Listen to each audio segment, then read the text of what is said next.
Hi everyone, it's Bonita from Pennies to Dollars, and today I thought we would talk about rural conservative Kansas living. This is how I was raised.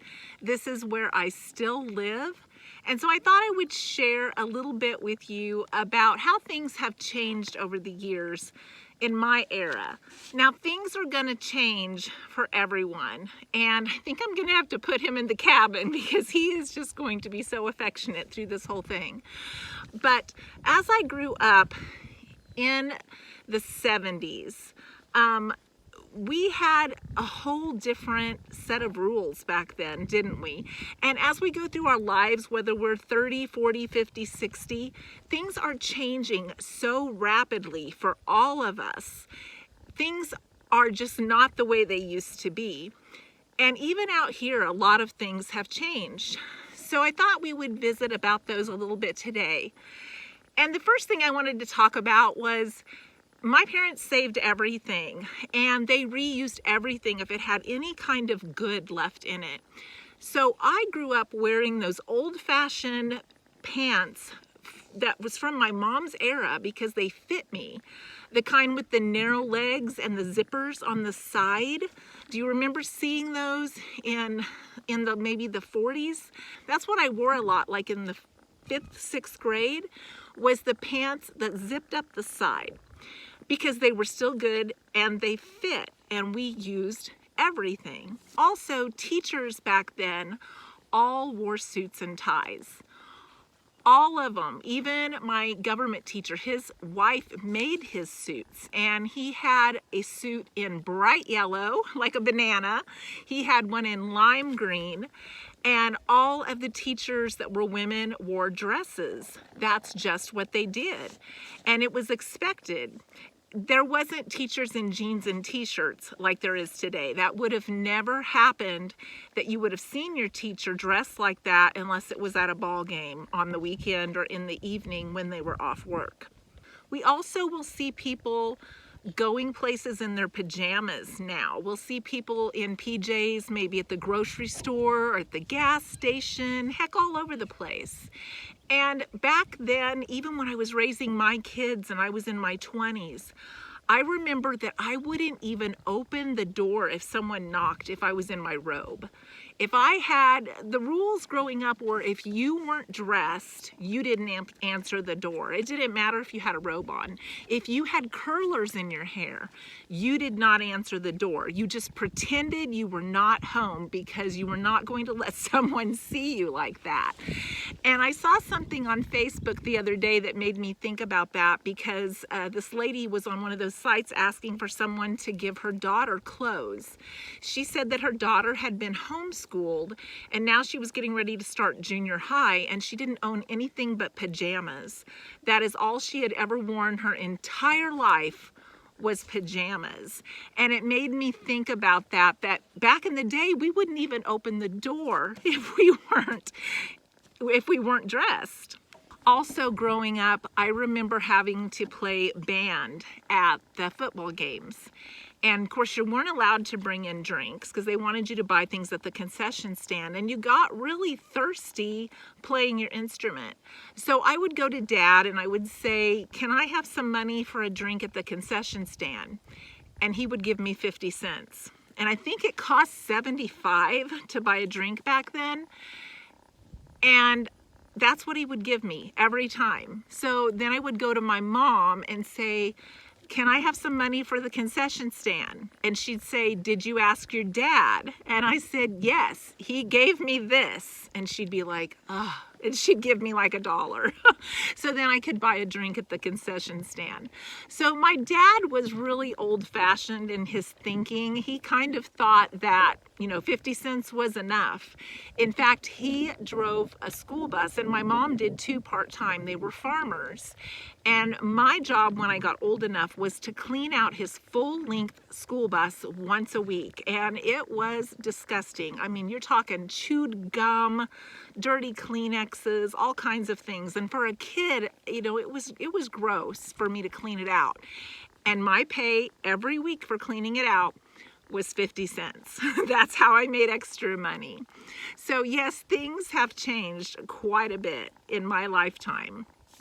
In fact, I had a job in the 90s, and it was in Texas. I lived there for a short while, and I worked for a property management company, and I was required to wear dresses to work. My boss was a female, and she said, "You're not professional if you don't wear a dress. You have to wear a dress every single day." So that was even in the 90s that I still was required to wear dresses to work. In high school, I know we were required to wear floor-length gowns for graduation, for choir, for band. We had to wear floor-length gowns. And even when my kids were in school in the late 90s and in the 2000s, my daughter had to wear a dress for like choir and band. And I know one day I had a brand new baby, and it was like 5:30 in the morning. I had to drop her off at the bus stop to go for this daily event for her band and choir, and she was wearing slacks. I got home, and by 5:45, the teacher was calling me in the morning going, "You've got to bring her a dress. She can't wear pants." I go, "Are you serious? They're nice. They're slacks." And she said, "She cannot wear pants. You either bring her a dress or she gets a 0. And so I had to go back out with a brand new baby that morning and take my daughter a dress. She was so embarrassed, so humiliated. And these are just some of the things I wanted to share with you on how much things have changed, because they're continuing to change rapidly through our lifetimes. They're changing rapidly even right now. I took a lunch all the time when I played sports. If I went on the bus, I took a lunch. So did my friends. We all packed lunches. We shared snacks. No big deal, right? Well, when my kids were older, I sent them lunches for their sporting events. And by that time, they were pretty much the only kids taking lunches. All the other kids were being sent with money for the concession stand.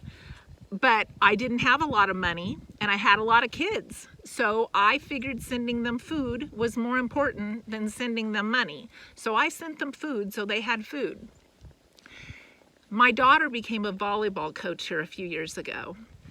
And she had kids that she had to pick up that were in high school, that didn't get dropped off at the school for their sporting event, didn't have any money, didn't get any food to come with them, didn't get sent any food by their parents, and she would have to buy them food. That's how things have changed. That there are some parents out there that apparently don't know when their kids have sporting events, don't go to the sporting events, and don't provide anything for the kids to take to the sporting events when they're going to be there all day long in a tournament, no food, no money. So yeah, things have really changed. And so I just want to tell you, if you're one of those parents that send your kids a lunch when everyone else has concession stand money, do not feel bad. Feel proud and privileged that you have the food to send them, because that is more important than what it looks like on whether or not they have money for the concession stand. I grew up in an area where everything closed Saturday at noon. Nothing was open on Sunday. So if you didn't get it by Saturday at noon, you just had to wait till Monday. That's just the way it was. Now we're used to places being open on Christmas, being open on Thanksgiving, and it just shocks me because I grew up in an area where things closed at noon. Now a lot of them close at 4 on Saturday. They're still not open on Sunday. So it's really changed, but in a lot of ways, we are still a lot more old-fashioned, I know, in this area than probably a lot of areas in the country. But I'm used to that. It doesn't bother me. It might bother some people, but you know, in the time frame that I've grown up, I've adapted to that. That's been normal for me. And so I just wanted to share a little bit with you about what rural Kansas and conservative living in the country, simple living, what that looks like. I thought you might find that interesting, or even be able to associate with maybe some of that was your upbringing as well. Share with me in the comments some of the things that have changed in your lifetime. Thanks for watching, and I hope you have a great day.